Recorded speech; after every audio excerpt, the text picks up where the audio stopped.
Assalamualaikum warahmatullahi wabarakatuh. Bolo warmo dimanapun Anda berada, waradhiyallahu ankum. Sesungguhnya menghormat tamu adalah akhlak daripada baginda Nabi Muhammad SAW, akhlak daripada para sahabatnya, juga akhlak daripada para salafus soleh, para ulama kita. Semuanya mereka adalah memuliakan tamu. Sampai baginda Nabi Muhammad SAW mengatakan bahwa man kana yu'minu billahi wal yawmil akhir falyakul khairan aw liyasmut, wa man kana yu'minu billahi wal yawmil akhir falyukrim jarahu, wa man kana yu'minu billahi wal yawmil akhir falyukrim dhaifahu. Baginda Nabi Muhammad SAW menegaskan bahwa siapa yang merasa dirinya mengaku beriman kepada Allah dan hari akhir, hendaknya dia kalau mau berkata, ucapkanlah yang baik-baik saja, aw liyasmut. Kalau tidak bisa ngomong baik, ya sudah diam, biar tidak menimbulkan mudarat.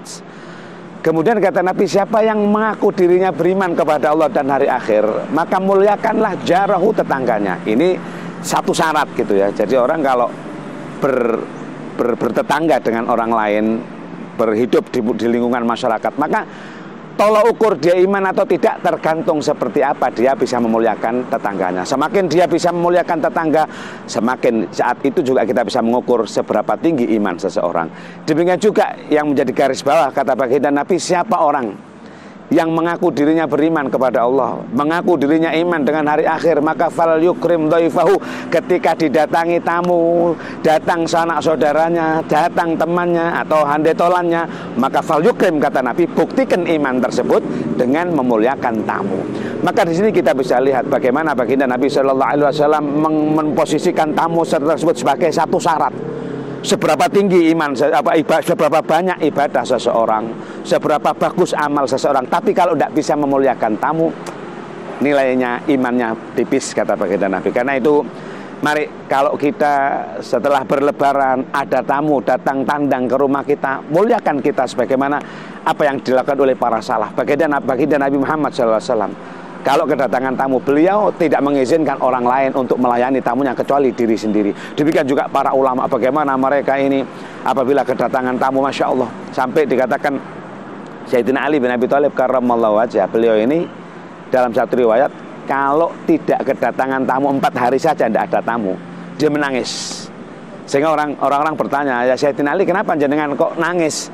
Hanya karena tidak kedatangan tamu. Dikatakan, saya khawatir, kata Sayyidina Ali, dengan tidak datangnya tamu, yang berarti dikatakan tamu itu datangnya membawa rahmat, pulangnya dalam satu riwayat oleh para ulama dikatakan gawok dosoe sahibul bait. Saya khawatir dengan tidak datangnya tamu berarti saya tidak dikarepi oleh Allah Subhanahu wa ta'ala.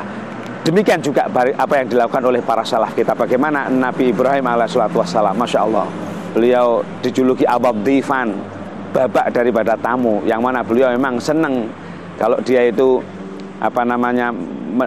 diafa, membuat satu jamuan, itu beliau mencari tamu. Jadi sampai dikatakan dalam satu riwayat, Nabi Ibrahim ini rela berjalan 1 mil sampai 2 mil. 1 mil itu kalau di metri sekitar 1600-an ya, 1600 kilo, 1600 kilo. Bayangkan Nabi Ibrahim rela berjalan sampai 1000 sampai 2000 kilometer hanya untuk mencari tamu, untuk diajak makan bersama di rumahnya, karena begitu istimewanya orang yang kedatangan tamu. Karena itu ikhwan al-muslimin bola warmo yang kita cintai, kalau kebetulan kita ini kedatangan tamu, maksimalkan, jadikan itu sebagai pelantara penghubung jenengan dengan Allah Subhanahu wa ta'ala.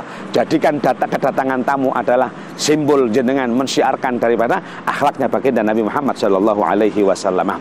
Karena itu hendaknya kita sekalian di dalam bermasyarakat, di dalam ketika kita didatangi seorang tamu, dikatakan oleh para ulama al-mubadaroh.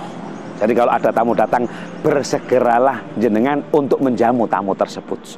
Jangan sampai menunggu lama gitu. Jadinya di antara akhlak gitu, di antara akhlak orang yang menjumpai tamu adalah menyebut akhlak orang yang menjamu tamu disegerakan. Karena dikatakan bahwa orang dulu itu kalau ketika menjemput tamu itu mereka Masya Allah berlebihan gitu. Maka Sayyidina Aisyah mengatakan tidaklah termasuk berlebihan syaraf, yang mana berlebihan dalam agama tidak baik. Orang makan aja ukurannya standarnya gitu ya. Orang makan satu nasi, ya lauknya satu. Tapi kata Siti Aisyah, di dalam menjemput tamu, menjamu tamu, ini tidak ada kata syaraf ketika at-tabassut fid dhiyafah, ketika orang berlebih-lebihan. Dan itu mengandung barakah. Karena itu mudah-mudahan untuk menyempurnakan daripada ibadah puasa kita di bulan Ramadan, kita sempurnakan hal tersebut dengan memperbaiki akhlak kita di dalam menjumpai tamu, menyambut tamu. Mudah-mudahan kita semua termasuk orang-orang yang dibanggakan oleh Allah Subhanahu wa taala, dibanggakan oleh baginda Nabi Muhammad sallallahu alaihi wasallam. Allah ta'ala hudan wa lakum. Assalamualaikum warahmatullahi wabarakatuh.